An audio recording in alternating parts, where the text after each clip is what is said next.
नमस्कार. आतापर्यंत आपण डेटा रिप्रेझेंटेशन करण्यासाठी म्हणजे दिलेली जी माहिती जी संकलित केलेली आहे ती दर्शवण्यासाठी काही डायग्रॅमचा वापर केलेला आहे. म्हणजे स्तंभालेख असेल, जोडस्तंभालेख असेल, त्याच्यानंतर आयतालेख असेल, म्हणजे हिस्टोग्राम किंवा वेगवेगळ्या टाईपचे बार डायग्रॅम, या सगळ्यामध्ये आपण रेक्टँगल वापरला. म्हणजेच काय, तर आयत वापरलेला आहे. तर आयत वापरून आपण अशा पद्धतीने ते रिप्रेझेंटेशन केलेलं होतं.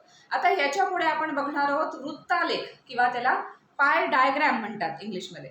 तर वृत्तालेख म्हणजे काय, की ही डायग्रॅम आहे ती सर्कल वापरून केलेली असते.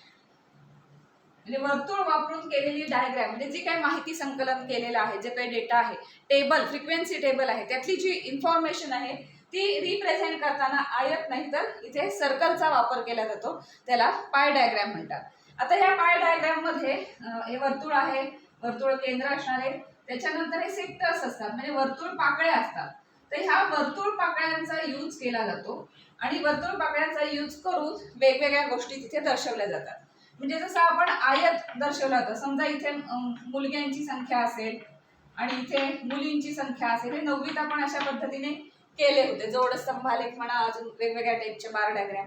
तर अशा पद्धतीने आपण जसं दर्शवलं होतं तशा पद्धतीने इथे आपण दर्शवू शकतो. म्हणजे एखादा भाग हा एखादी वर्तुळ पाकळी एखाद्या कुठल्या तरी गोष्टीसाठी आहे. म्हणजे समजा हे सब्जेक्ट असतील, समजा ही वर्तुळ पाकळी मॅथ्स रिप्रेझेंट करत असेल, हे सायन्स रिप्रेझेंट करत असेल, हे काहीतरी जॉग्राफी रिप्रेझेंट करत असेल, म्हणजे भूगोल, हे हिस्ट्री म्हणजे इतिहास, आणि हे काहीतरी मराठी.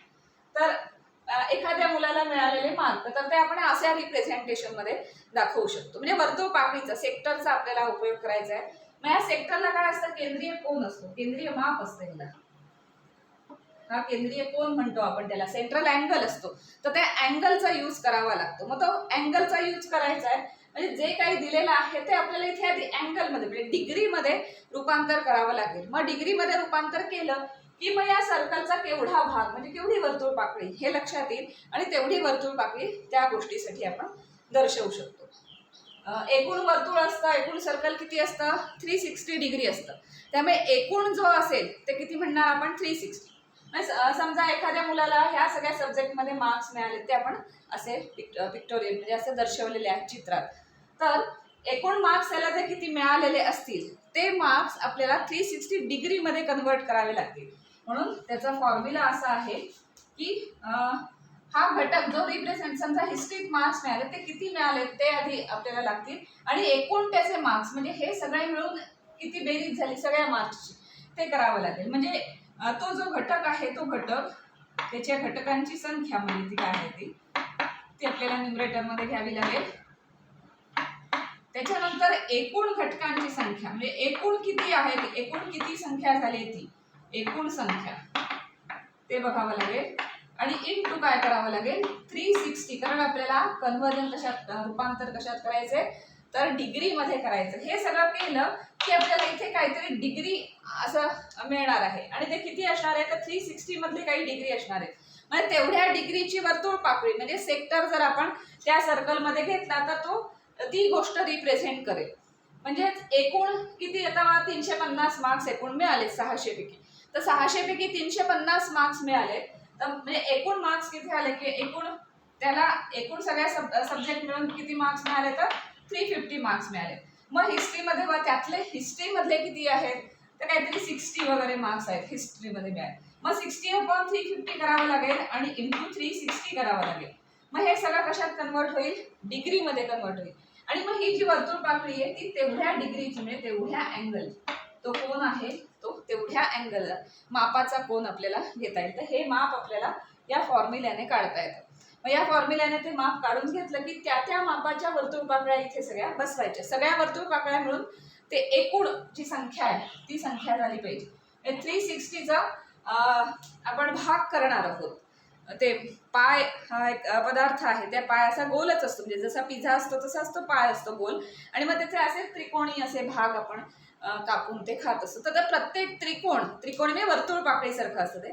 तर प्रत्येक वर्तुळ पाकळी हा ती गोष्ट रिप्रेझेंट करणार. म्हणजे ही वर्तुळ पाकळी हिस्ट्रीचे मार्क्स किंवा ही वर्तुळ पाकळी मराठीचे मार्क्स असं रिप्रेझेंट करणाऱ्या त्या पाकळ्या असतात, म्हणजेच सेक्टर असतात.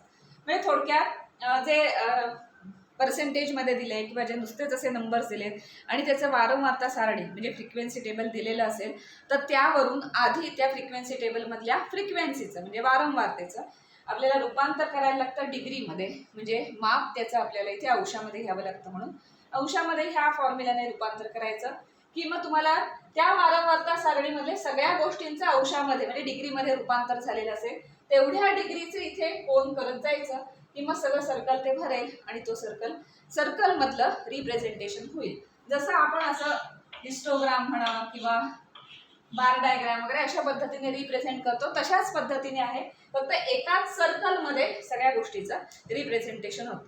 तर तुम्हाला अशी काही उदाहरणं आहेत की ती सर्कलमध्ये म्हणजे पाय डायग्राम तुम्हाला काढायची उदाहरणं पण आहेत आणि पाय डायग्राम जर दिली असेल तर त्यावरून उदाहरणं सोडवायची. म्हणजे पाय डायग्राममध्ये दिले किती पर्सेंट आहे काय वगैरे असं सगळं ती इन्फॉर्मेशन दिली, त्यावरून उदाहरण सोडवायचं. अशा पद्धतीची पण उदाहरणं आहेत. त्यामुळे पाय डायग्राम काढता पण आली पाहिजे आणि पाय डायग्राम वाचता पण आली पाहिजे. पाय डायग्राम म्हणजे वृत्तालेख, तो वृत्तालेख काढता पण आला पाहिजे आणि वृत्तालेख वाचता पण आला पाहिजे. आपण दोन्ही पद्धतीची उदाहरणं घेणार आहोत.